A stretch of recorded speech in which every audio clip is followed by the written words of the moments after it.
तो चलो पहले पता करते हैं कि व्हाट इज ऑर्बिट। ऑर्बिट का और एक नेम भी है। ऑर्बिट को तुम सेल भी कह सकते हो, सेल। ठीक है, जो हम लोगों ने छोटा से सीख के आया सेल, तो तुम क्या कर सकते हो, इसको सेल भी कह सकते हो। ठीक है, ये जो कॉन्सेप्ट है ऑर्बिट और सेल, इस कॉन्सेप्ट को हम लोग पहले एक बार रिवाइज करेंगे, फिर इस कॉन्सेप्ट को छोड़ के आगे एडवांस कॉन्सेप्ट ऑर्बिटल में हम लोग जाएंगे। तो लेट्स सी कि ऑर्बिट क्या है। सबको पता है। ठीक है, तो देखो ये ऑर्बिट का जो पर्टिकुलर डेफिनेशन ये साइंटिस्ट बोर ने बताया था। किसने बताया था? बोर। किसने बताया था? बोर। साइंटिस्ट बोर ने ये बताया था, जिसको कहते हैं बोर्स ऑर्बिट। क्या कहते हैं? Bohr's orbit. ठीक है, सबको पता है। तो what is Bohr orbits? Bohr orbits जो है ये एक्चुअली एक 2 डायमेंशनल पिक्चर है। सबको पता है व्हाट इज 2D। ये कैसा है? This is a 2 dimensional figure, 2D। D stands for dimension. ठीक है, और ये प्लानर है। ठीक है, प्लानर मतलब सोचो ये जो प्लेन ऑफ पेपर है ये प्लानर है, तो इसी में ये रहेगा 2D। ठीक है, तो इसको क्या कहते हैं? Bohr orbit and 2D, it's totally planar. तो what is the definition of orbit? ये हम लोगों ने क्लास 10 में ऑलरेडी पढ़ चुके हैं कि ऑर्बिट, तो ये नील्स बोर ने बताया था, इसीलिए इसको कहते हैं बोर ऑर्बिट, नहीं तो कहते हैं सेल। मैं एक बार बता देता हूं कि कौन सा क्या क्या सेल है, वो भी मैं बताऊंगा। तो first I am going to define this. ये एक्चुअली एक वेल डिफाइंड सर्कुलर पाथ है around the nucleus in which an electron revolves. तो व्हाट इज दिस? डेफिनेशन क्या है? ऑर्बिट, इसको अगर हम लिखेंगे तो ये क्या होगा? देखो, orbit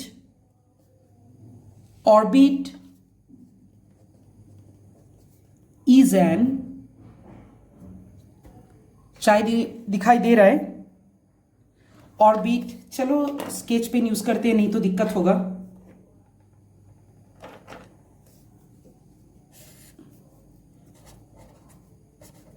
Orbit is an well defined circular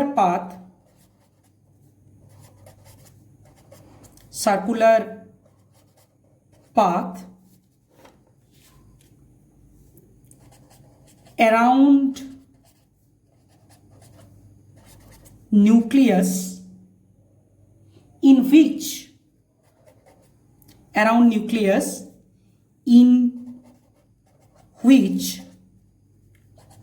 an electron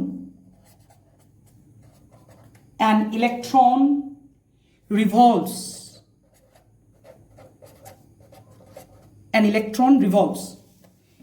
ये है इसका डेफिनेशन। ये पहले इसका डेफिनेशन पता होना बहुत इंपॉर्टेंट है। तो व्हाट इज ऑर्बिट?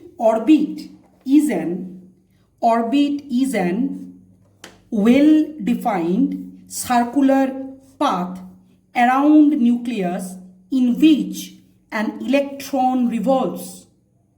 तो इसका एक ड्राइंग हम दिखाते हैं, तब जाके ये क्लियर हो जाएगा। कैसा ड्राइंग? देखो, सपोज ये एक सर्कुलर पाथ है। थोड़ा सा परफेक्ट सर्कुलर नहीं हुआ, एक्चुअली मेरा ड्राइंग उतना खास नहीं है, जस्ट मैंने कोशिश किया। इसके अंदर ये न्यूक्लियस है, सबको पता है, दिस इज न्यूक्लियस सेंटर में, और ये प्लस चार्ज न्यूक्लियस के अंदर, सबको पता है। तो ये जो पाथ है, इस पाथ में क्या होता है ना, इधर ये जो रेड कलर का मैंने दिखाया ये एक्चुअली इलेक्ट्रॉन है। इसको मैंने सेट कर रहा हूं, समझ में आ जाएगा। ये रेड कलर का जो घूम रहा है ये इलेक्ट्रॉन है। ये न्यूक्लियस के सराउंडिंग्स में ये पाथ को कहते हैं ऑर्बिट और नहीं तो कहते हैं क्या, इसी को कहते हैं सेल। ऑर्बिट नहीं तो सेल। समझ में आया? ये न्यूक्लियस है। न्यूक्लियस के सराउंडिंग में एक वेल डिफाइंड सर्कुलर पाथ, याद रखना circular, well defined circular path, ठीक है। तो इसी को कहते हैं, जिसमें एक इलेक्ट्रॉन न्यूक्लियस के सराउंडिंग में रोटेट करता है, इसी को कहते हैं ऑर्बिट और सेल।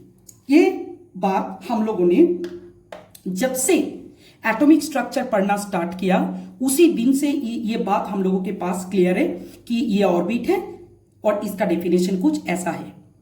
कभी कभी हम लोग क्या करते हैं, एक तस्वीर देखने को मिलता है कि कभी भी तुम एटॉमिक स्ट्रक्चर या एटॉमिक एनर्जी या रिलेटेड टू एटम, तुम जब भी किसी चीज में तुम देखोगे एक स्ट्रक्चर बहुत ज्यादा कॉमन है, तो उसको मैं दिखाने की कोशिश कर रहा हूं। मुझे पता नहीं है कितना परफेक्ट होगा, but I am trying, you can understand. Suppose सोचो कि ये एक न्यूक्लियस है, ठीक है, प्लस, तो प्लस चार्ज, ये न्यूक्लियस है, इसका एक ऐसा सर्किल रहता है, ठीक है।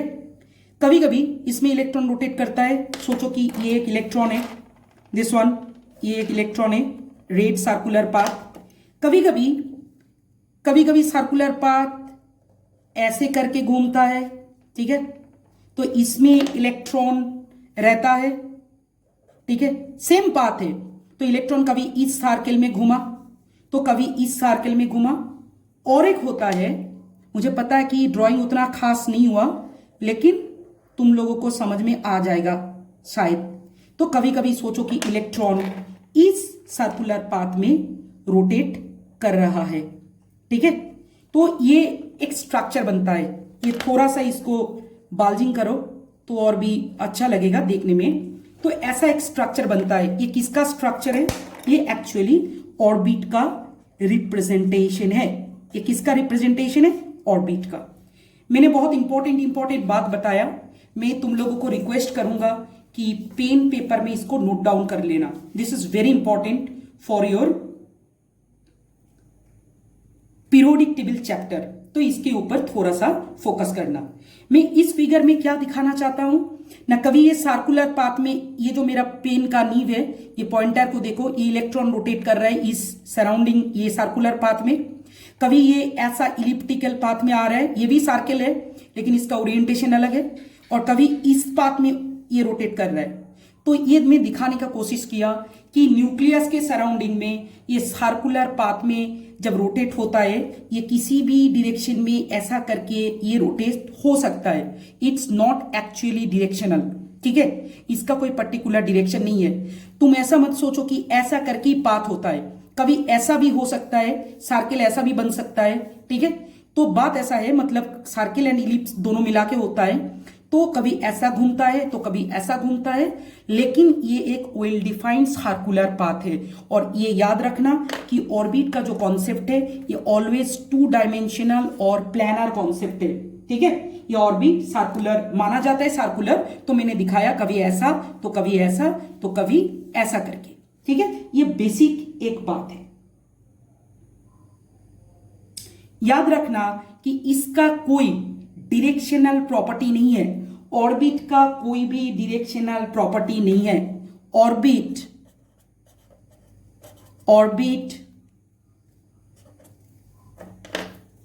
Don't have any directional property. Is very important. Directional property, थोड़ा सा भी इसका डायरेक्शनल प्रॉपर्टी नहीं है। मैं ये क्यों बोल रहा हूं तुम लोगों को पता चल जाएगा, थोड़ा सा वेट करो। तो इसका कोई डायरेक्शनल प्रॉपर्टी और कैरेक्टरिस्टिक्स नहीं है, ठीक है। तो मैं एक बात बता सकता हूं कि ऑर्बिट से प्लैनर मोशन ऑफ इलेक्ट्रॉन पता चलता है। क्या पता चलता है? प्लैनर मोशन ऑफ इलेक्ट्रॉन का मोशन कैसा है? प्लैनर मोशन है। Planar motion of E minus, ये ई माइनस रिप्रेजेंट कर रहा है इलेक्ट्रॉन। क्या कर रहा है? इलेक्ट्रॉन को रिप्रेजेंट कर रहा है। प्लैनर मोशन मतलब सोचो कि ये जो पेज है, प्लेन पेज जो है, इस प्लेन के ऊपर सेंटर में सोचो न्यूक्लियस है। तो इस न्यूक्लियस को सेंटर में रखते हुए इलेक्ट्रॉन अगर रोटेट करेगा तो इसी पेज में रोटेट करेगा, तो दिस इज कॉल्ड प्लैनर। अगर ये इलेक्ट्रॉन इस पेज में रोटेट ना करके पेज को मतलब 4 के नीचे से आके ऊपर से आके रोटेट कर रहा है, किसी भी डायरेक्शन में रोटेट कर रहा है, तो वो अलग बात होता है, वो प्लैनर नहीं होता है। ये एक प्लेन है, इलेक्ट्रॉन रोटेट करेगा तो इसी में रोटेट करेगा, वो ऐसा करके घूम सकता है, ऐसा करके घूम सकता है, ऐसा करके भी घूम सकता है। Is it clear? This is the concept of orbit. ठीक है, तो ये बात है। अभी मैं बताऊंगा कि ये जो ऑर्बिट है, इस ऑर्बिट को मैंने पहले बताया था, ऑर्बिट और सेल दोनों एक ही चीज है। तो कभी हम लोगों ने जब सीखा तो क्या सीखा, सेल कितना है, K shell, L shell, M shell, N shell, ऐसे करके चलता है, K L M N O P करके अल्फाबेटिकली ये चलता है। Now the question is that कि एक सेल या एक ऑर्बिट में कितना इलेक्ट्रॉन रहता है। एक ऑर्बिट में इलेक्ट्रॉन रहने का जो फॉर्मूला है वो फॉर्मूला कुछ ऐसा है, 2n²। ये फॉर्मूला याद रखना कैसा है, 2n² फॉर्मूला में ये इलेक्ट्रॉन रहता है। कैसे रहता है के सेल में, 2n²। तो n क्या है, n है प्रिंसिपल क्वांटम नंबर। तो तुम लोगों के दिमाग में आएगा सर ये क्या चीज है, इसके बारे तो पता नहीं है। प्रिंसिपल में क्वांटम नंबर के ऊपर एक लेक्चर वीडियो में बनाऊंगा, ठीक है, क्वांटम नंबर के ऊपर एक प्रॉपर लेक्चर वीडियो में बनाऊंगा। This is called principal quantum number. मैं पहले बताया था कि ये जो क्लास है ये क्लास ऑन डिमांड है, जस्ट पीरियोडिक टेबल को समझने के लिए ये मैंने बताया। तो एन क्या है, एन है principal quantum number. Principal quantum number मतलब ये मेन क्वांटम नंबर है। क्वांटम नंबर क्या है, that I will explain later. Okay, तो you have to wait for few days. Okay, I will explain in detail. तो अभी बात है कि के सेल के लिए एन इज इक्वल्स टू 1 होता है। तो कितना इलेक्ट्रॉन रहेगा, अकॉर्डिंग टू दिस फॉर्मूला 2 × 1² मतलब कितना होगा, 2। मतलब के सेल में कितना इलेक्ट्रॉन रह सकता है, 2 ही इलेक्ट्रॉन रह सकता है। Please try to remember this thing which is very important. तो फर्दर मैं बता रहा हूं कि के सेल के लिए कितना इलेक्ट्रॉन रहेगा, n = 1। ठीक है, तो 2 × 1², क्योंकि मैंने अभी भी बताया कि 2n² होता है। क्या होता है, 2n² नंबर ऑफ इलेक्ट्रॉन हर एक ऑर्बिट या सेल में रहता है।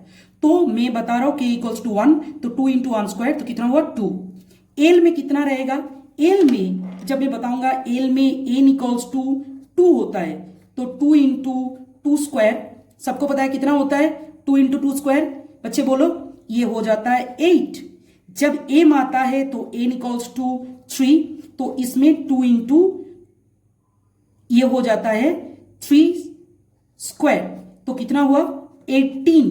ठीक है, क्योंकि n वैल्यू 2n² फॉर्मूला के हिसाब से ऑर्बिट में जाता है, इलेक्ट्रॉन या सेल में दोनों सेम है। n क्या बताया, प्रिंसिपल क्वांटम नंबर। तो अभी तुम्हारे दिमाग में ये क्वेश्चन को स्टिक करके रखो कि सर प्रिंसिपल क्वांटम नंबर क्या है। लेटर एक डिटेल लेक्चर वीडियो में ये मैं तुम लोगों को डिटेल में बताऊंगा कि क्वांटम नंबर क्या होता है। ठीक है, तो अभी ये आ गया। सिमिलरली ये n = 4 आ जाएगा, तो हम क्या बता सकते हैं, 2 × 4² मतलब ये आ जाएगा 32। ऐसे करके ये चलते रहता है। याद रखना, n can never be 0। Okay, तो 0 हो गया मतलब क्या है, सेल का एग्जिस्टेंस नहीं है, कोई इलेक्ट्रॉन नहीं है। सेल विदाउट इलेक्ट्रॉन ऐसा नहीं होता है। तो यही बात है ऑर्बिट के बारे में। तो मैं फर्दर इसको छोटा करके समराइज कर रहा हूं। ऑर्बिट एक न्यूक्लियस के सराउंडिंग में एक सर्कुलर पाथ है, वो किसी भी मतलब साइड से तुम दिखा सकते हो सर्किल को। उस सर्कुलर पाथ में इलेक्ट्रॉन अराउंड द न्यूक्लियस, ठीक है, रिवॉल्व करता है न्यूक्लियस के सराउंडिंग्स में, तो उसको ऑर्बिट नहीं तो सेल कहते हैं। Definitely it is a 2 dimensional, 2 he dimension है, लेंथ एंड मतलब x एक्सिस y एक्सिस। ठीक है, तो याद रखना कि 2 डायमेंशनल है, और याद रखना कि ये एक प्लैनर मोशन है, प्लैनर मोशन ऑफ इलेक्ट्रॉन। ठीक है, बहुत इंपॉर्टेंट है।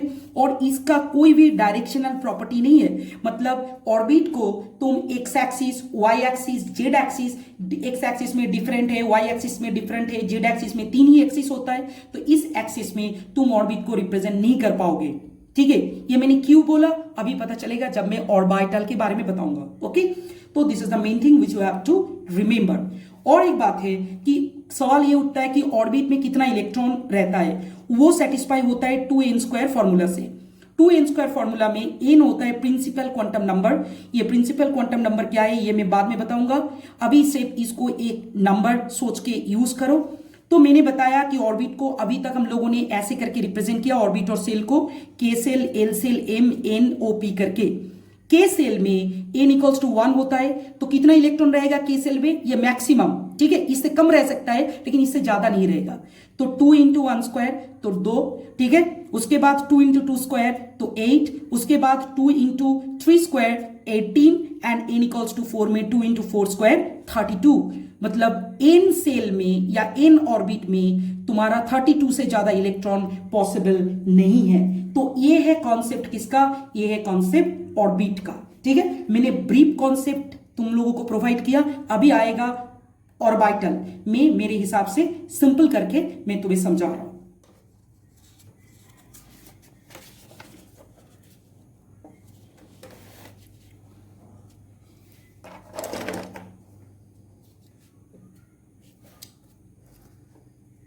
Now we are going to talk about orbital. क्या नाम है, ऑर्बिटल। ये कॉन्सेप्ट एकदम मॉडर्न कॉन्सेप्ट है। हम लोग अभी ऑर्बिट पता करने के बाद ऑर्बिटल के बारे में देखेंगे, इसको सीखेंगे। ये बहुत ही ज्यादा इंपॉर्टेंट है, तो मैं सबको रिक्वेस्ट करूंगा इसके ऊपर कॉन्सेंट्रेट करो। पहला बात है, इसको मैं डिफाइन करता हूं, ठीक है। It represents the region in space around the nucleus in which the probability of finding the electron is maximum. मैं इसको लिख के बताता हूं। It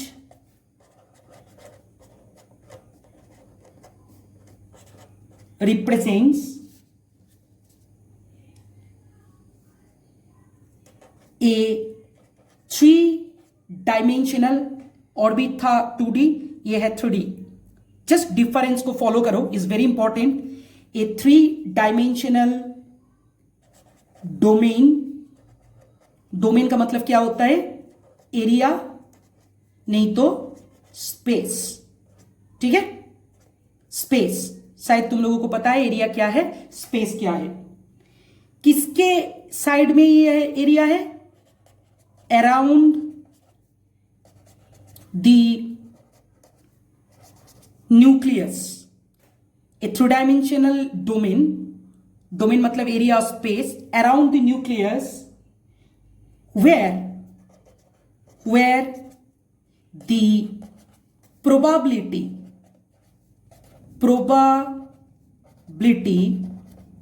of finding the electrons, probability of finding the electrons is maximum, ठीक है। तो ये क्या है, ये एक 3 डायमेंशनल डोमेन है अराउंड द न्यूक्लियस, न्यूक्लियस के सराउंडिंग्स में। डोमेन मतलब क्या होता है, डोमेन मतलब होता है एरिया और स्पेस। तो ये एक 3 डायमेंशनल डोमेन है, एरिया और स्पेस है, जिसमें probability of finding the electrons कैसा है, मैक्सिमम है। मैं इसमें 2 चीज में बताऊंगा, कोरिलेट करना चाहता हूं ऑर्बिट एंड ऑर्बिटल के बीच में। पहला बात है कि ऑर्बिट था 2D और इसमें देखो ऑर्बिटल 3D, ठीक है। ऑर्बिट क्या है 2D, ऑर्बिटल कैसा है 3D, ठीक है। और एक बात है, उसमें मैंने पर्टिकुलरली, मैं और एक बार पेज को दिखाऊंगा ऑर्बिट का, इसमें मैंने पर्टिकुलरली बताया था कि इलेक्ट्रॉन इस पोर्शन में मिलेगा, नहीं तो इसमें मिलेगा, नहीं तो इसमें मिलेगा। ये रोटेट कर रहे हैं, रिवॉल्व कर रहे हैं, तो ये किसी भी पोर्शन में तुमको पर्टिकुलरली मिलेगा, ठीक है। पर्टिकुलरली मिलने का बात है, there is no question of probability, और 2 डायमेंशनल है, प्लानर है। But when I am talking about the orbital, you have to be serious about that. The concept of orbital is completely 2D। ये orbital का जो concept है, ये 3D है, orbit का 2D है, सॉरी। तो ये क्या है, ऑर्बिटल इज 3D और 3 डायमेंशनल, मतलब X axis, Y axis, Z axis, length, breadth and height, ये तीनों मैटर करता है ऑर्बिटल को रिप्रेजेंट करने के लिए। किसके सराउंडिंग्स में है, अराउंड द न्यूक्लियस, उसमें इलेक्ट्रॉन मिलने का प्रोबेबिलिटी या चांस है। मैं इस ऑर्बिटल में एक ड्राइंग दिखाऊंगा, मतलब पर्टिकुलरली मैं ये नहीं बोल रहा हूं कि एक पर्टिकुलर डोमेन में, पर्टिकुलर फिक्स्ड पाथ में इलेक्ट्रॉन मिलेगा, ठीक है, लेकिन एक पर्टिकुलर में एरिया बताऊंगा जिस एरिया में इलेक्ट्रॉन जरूर मिलेगा, डेफिनेटली मिलेगा। तो चलो मैं एक ड्राइंग तुम लोगों को शो करता हूं, तब पता चलेगा ये कैसा है। मैं कोशिश कर रहा हूं इसको दिखाने के लिए, ठीक है। तो सोचो ये एक्चुअली सेंटर में जो रेड कलर में दे रहा हूं, ये तुम्हारा न्यूक्लियस है, ठीक है, तुम्हारा मतलब एटम का है, सबका है, ठीक है। तो इस न्यूक्लियस में, और ये तुमको अभी ऑर्बिट लग रहा है, तो इसके मैंने अगर इसमें इलेक्ट्रॉन दे दिया तो ये सेम हो गया, लेकिन ये सेम नहीं होगा। ये जो 3 डायमेंशनल एरिया है, ये 3 डायमेंशनल एरिया में इसको 3D रिप्रेजेंट 2D पेज में तो ड्रॉ नहीं कर सकता हूं, तो इसको मैं कुछ डॉटेड लाइन में दे रहा हूं इसके ऊपर। ये जो डॉट दे रहा हूं, मतलब इस न्यूक्लियस के सराउंडिंग्स में किसी भी प्लेस में अकॉर्डिंग टू दिस डॉट ये इलेक्ट्रॉन रह सकता है, जो ऑर्बिट में मैंने नहीं बताया था, ठीक है।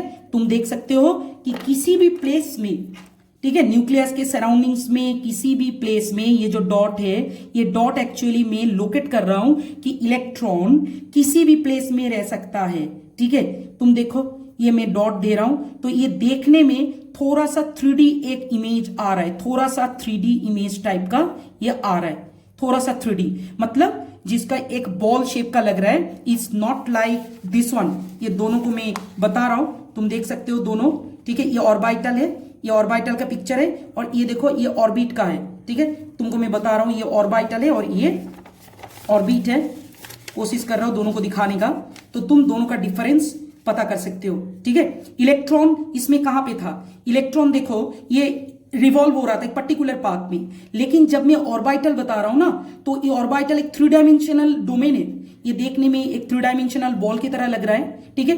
तो ये 3 डायमेंशनल डोमेन जो है, इसी के अंदर तुमको इलेक्ट्रॉन मिलेगा, इसी के अंदर क्या मिलेगा, इसी के अंदर इलेक्ट्रॉन मिल सकता है। तो अभी क्वेश्चन है कि तुम पूछ सकते हो कि सर इसके बाहर इलेक्ट्रॉन नहीं मिलेगा, हाँ मिल सकता है, इधर भी 2-1 इलेक्ट्रॉन, मतलब इलेक्ट्रॉन मिलने का चांसेस है, लेकिन याद रखना 99% इलेक्ट्रॉन मिलने का प्रोबेबिलिटी ये 3 डायमेंशनल डोमेन में है, इसको कहते हैं ऑर्बिटल। तो इसका मतलब क्या हुआ, ऑर्बिट में पार्टिकुलरली नील्स बोर ने बताया था कि पर्टिकुलर एक पाथ में मिलेगा, लेकिन इसमें मैं पर्टिकुलरली कुछ नहीं बोल रहा हूं, मैं सिर्फ सिंपल बता रहा हूं एक 3 डायमेंशनल जोन है, एरिया है न्यूक्लियस के सराउंडिंग्स में, उस जोन में किसी भी पोजीशन में इलेक्ट्रॉन मिल सकता है, इसमें मिल सकता है, इसमें मिल सकता है, मेरा पेन पॉइंट को देखो, इसमें इसमें इसमें इसमें इसमें इसमें मिल सकता है, कभी कभी बाहर 1-2 भी मिल सकता है, लेकिन 99% probability inside this 3 dimensional domain. इसको क्या कहते हैं, इसी को कहते हैं ऑर्बिटल। होप कि तुम लोगों को ये चीज समझ में आ रहा है, ठीक है।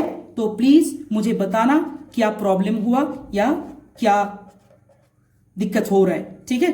ऑर्बिटल यही है, ऑर्बिटल, दिस इज 3 डायमेंशनल, इसको याद रखना, ठीक है। ये कहां पे है, ये न्यूक्लियस के सराउंडिंग्स में है। मैं तुम लोगों को एक सिंपल एक्सपेरिमेंट बता रहा हूं, तब पता चलेगा। सोचो कि तुम्हारे घर